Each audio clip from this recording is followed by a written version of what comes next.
L'objectif de ce projet, c'était de paralyser la méthode Lattice Boltzmann sur GPU. Donc, nous allons commencer déjà par dire cette méthode repose sur quoi. Alors, c'est une méthode qui repose sur des problèmes de la mécanique des fluides et qui utilise les méthodes de Navier-Stokes, les équations de Navier-Stokes. Alors, cette méthode de Navier-Stokes est à montrer leurs limites. Donc, cette nouvelle méthode est venue pour essentiellement pallier à ces limites de la méthode de Navier-Stokes. Alors, ça, par exemple, nous avons un fluide qui se déplace dans l'air et la méthode LBM, lattice, qui veut dire on a une grille qui est discrète dans l'espace, discrétisée, que ce soit l'espace physique, le phénomène, et le nœud qui est égal à l'opposition plus les mises à jour au fil du temps.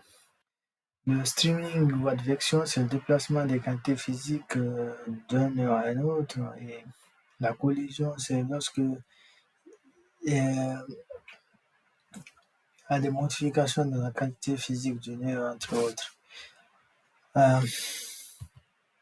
Alors, le code séquentiel. Le code séquentiel, il y a plusieurs fonctions macroscopiques qui calculent les grandeurs telles que ρ, u, v, les composants de vitesse x et v. Il y a l'équilibrium qui calcule la fréquence d'équilibre.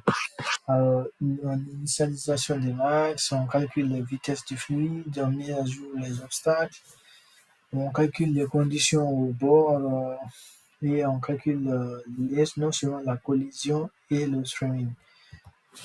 Alors, la version parallèle. La version parallèle, pour rappel, CUDA, c'est une fonction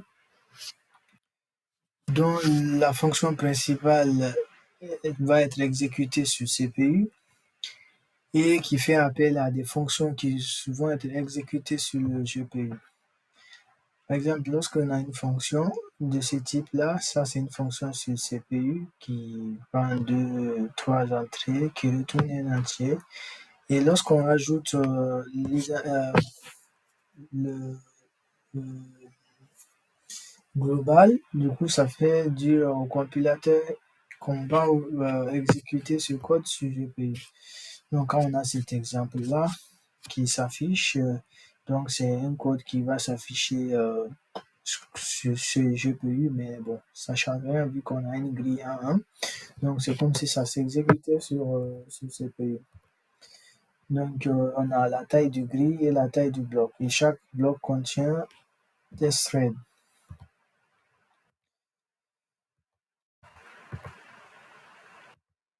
Alors, donc ça c'est un exemple de grille. Dans une grille, il y a des blocs et chaque bloc contient des threads.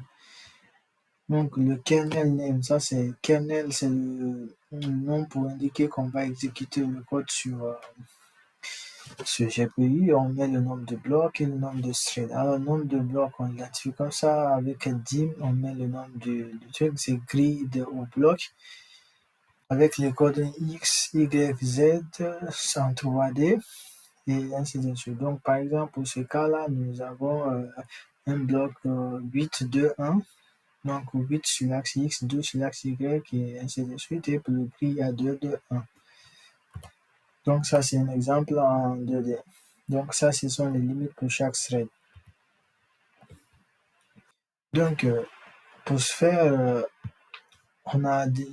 l'objectif, c'était de faire en sorte que le code soit parallélisable sur GPU.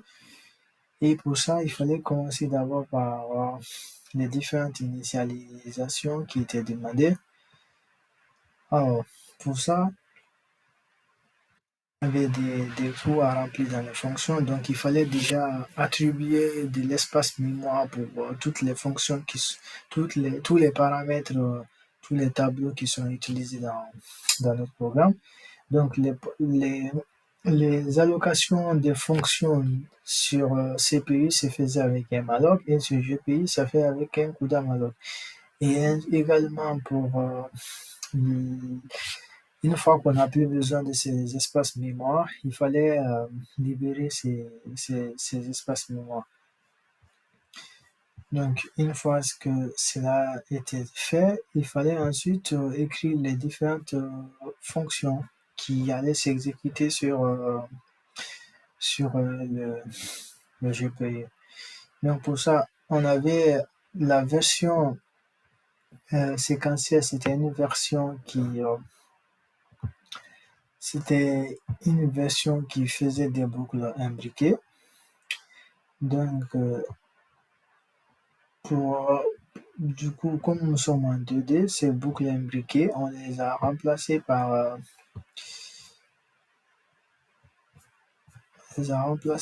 des IDX. Donc,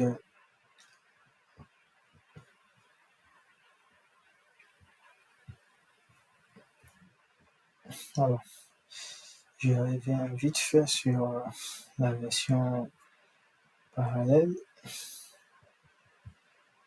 Hop.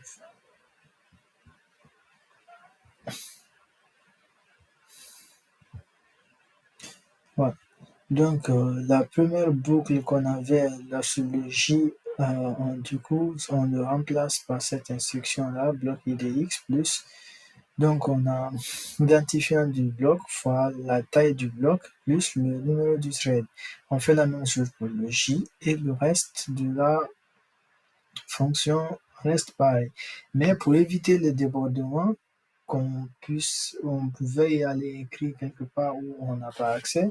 Du coup, il fallait mettre ces conditions limites pour qu'on n'ait pas de débordement. Alors, on aurait pu rajouter la condition aussi i supérieur ou égal à 0, mais on suppose que c'est explicite avec ces conditions-là. Donc, on fait la même chose pour les autres fonctions qui également avaient des boucles imbriquées. Donc, on remplace les deux boucles imbriquées par ces conditions. Et la troisième boucle, on la laisse inchangée. Du coup, maintenant, l'idée, c'était d'appeler ces fonctions-là sur le kernel GPU. Alors, pour ça, il fallait définir le nombre de threads par bloc sur X, le nombre de threads par bloc sur Y. Alors, le choix de 16 et 32, c'est pas un choix au hasard parce que au fil de la simulation, bon, j'anticipe un peu sur les résultats, mais au cours de la simulation, on a eu à tester plein et on voit que peut-être que vu qu'on a un max d'itération de 200 000, peut-être que le problème n'était pas assez gros pour qu'on prenne des tailles de grilles très très grandes. Donc quand on avait essayé à partir de 512 et 228, on voyait que le temps de calcul était très très conséquent.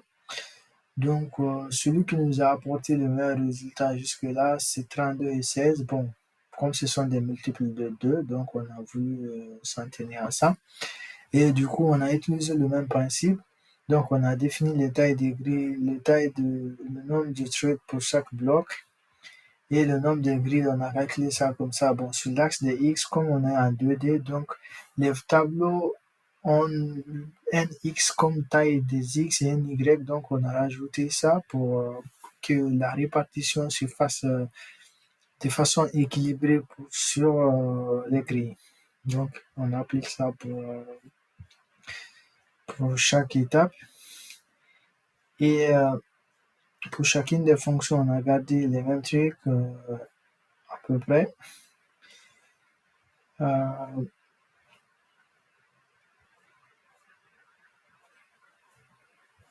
Alors, la fonction qui permet d'exécuter tout ça, c'est la fonction run. Je vais vous montrer c'est quoi la fonction run.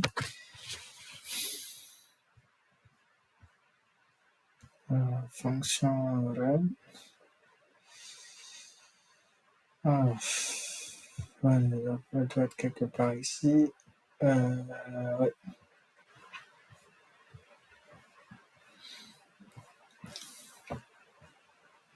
Ouais, la fonction run. Alors, la fonction run, elle permet d'exécuter tout le code. On commence par initialiser les valeurs, parce que ensuite, on calcule les bords. ensuite, on applique macroscopie, inflow, l'équilibre, on met à jour, on calcule les trucs de collision, on met à jour les obstacles et on appelle le streaming. Alors, on voulait voir combien de gigabytes est envoyé chaque seconde à chaque étape du calcul. Donc, alors, qu'est-ce qu'on dit? On s'est dit ici, pour voir la performance de notre code, donc on a essayé de calculer le nombre de bytes qui est envoyé à chaque exécution de fonction parce que toutes ces fonctions-là s'exécutent sur GPU. Donc ensuite, on accumule dans une byte toutes ces valeurs et ensuite on vient calculer la valeur finale ici. Donc on divise par 8 parce que cette division, ça vient du fait que je me suis dit peut-être que euh, en voulant calculer la durée pour un code, peut-être que cette durée peut se répercuter sur les autres. Donc voilà, j'ai eu l'idée de diviser par 8 pour avoir la moyenne. Donc une fois qu'on a fait ça,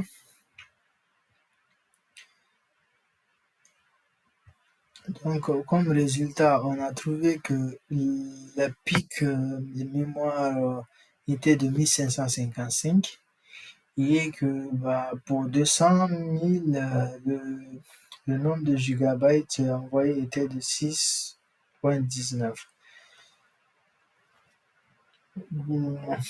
Et du coup, comme résultat final, on trouve cette vidéo, mais celui-là, il a été calculé sur Python. C'est une fonction de Python qui nous a permis d'associer toutes les images qui sont générées à chaque 100 pas de temps. Et donc, avec la librairie CV2 et d'autres librairies de Python, on a pu avoir ces flux. Donc, on a le fluide qui se déplace dans l'air.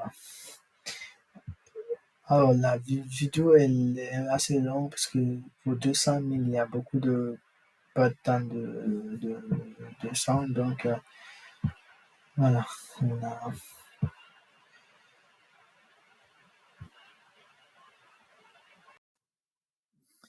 Ensuite, on avait essayé d'utiliser les méthodes de profiling euh, de NVIDIA avec NVProf. Mais on s'est aperçu tout de suite que NVProf, au départ, ça nous disait que c'était pas compatible avec la version, euh, la version qu'on avait. Donc, j'essaie de trouver un moyen de l'installer avec Conda, mais malgré le fait que ça soit installé, ça marchait toujours pas. NVVP aussi, également, on rencontre le même problème. Alors, je sais pas si c'est parce qu'on n'utilise pas de la bonne façon ou quoi, mais on n'a pas réussi à faire l'outil de profiling. Du coup, ça a fait que c'était difficile en soi de faire les courbes de performance. Mais quand même, ce qu'on a fait, c'est essayer de calculer pour les 200 000 itérations le nombre de gigabytes qui sont envoyés.